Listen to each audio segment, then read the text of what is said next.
Here at First Pres Joplin, worship is a core value of ours. Worship is a core value because it's a time that you have set apart. You sing praises to God, you yell at God, you can cry at God, you can just sit there in silence and wait for God to tell you something, but it's just time with God, and it's time with your community. And here we call that our church family. So we find out what's happening in our friends' lives, our families' lives, find ways to pray together, to support each other. We are traditional worship. We're a beautiful sanctuary. You'll see pastors up in the pulpit, but you'll also see our church members up there also. Some preach occasionally, but more importantly to us, they also are always part of the leadership up front, leading in the prayers, whether you're a child, whether you're a 90-year-old man or a 50-year-old woman. We do sing hymns. If you read through them, even though they are not the praise music some people are used to, there are very intentional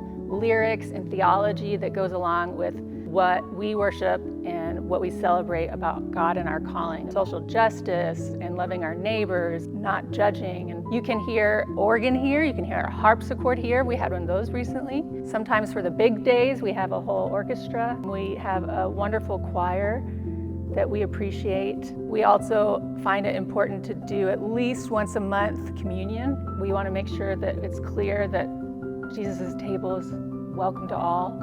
Another part of our traditional worship is the liturgy. Some people aren't used to that, but it's theologically important to our tradition. It's not just the pastor talking at the congregation the whole time, and it's intentional words in the prayers. They're pre-written, they're often call and response, and it's printed in the bulletin or on the screen, not just said on the spot. That can be good for anyone, but generally for us, we like to really think ahead of time. What are we preaching? What are we saying? What are we living when we say these words? For example, we believe that God is God. God is not a human. Therefore, God is neither female or male. But we also think it's okay if you call God He. But then you're going to see in our liturgy sometimes, if we say, our God, He is awesome, we will also say, our God, she is so wise. So it's important to remind people of these key foundational lessons throughout.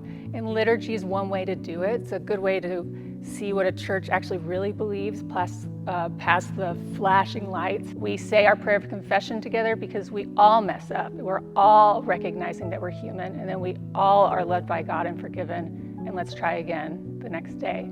So liturgy has purpose with connection to each other, interaction and worship, and then intentional academic and theological meaning and statements to help impact our faith and what we're sharing with the world. A stereotype that can exist, I believe, especially in big chapel sanctuary churches, is that you have to be quiet, you have to look a certain way, sit in your pew, do all the right stuff. You're welcome to do that, but it is not a requirement at all. We would welcome any wiggling, any noises.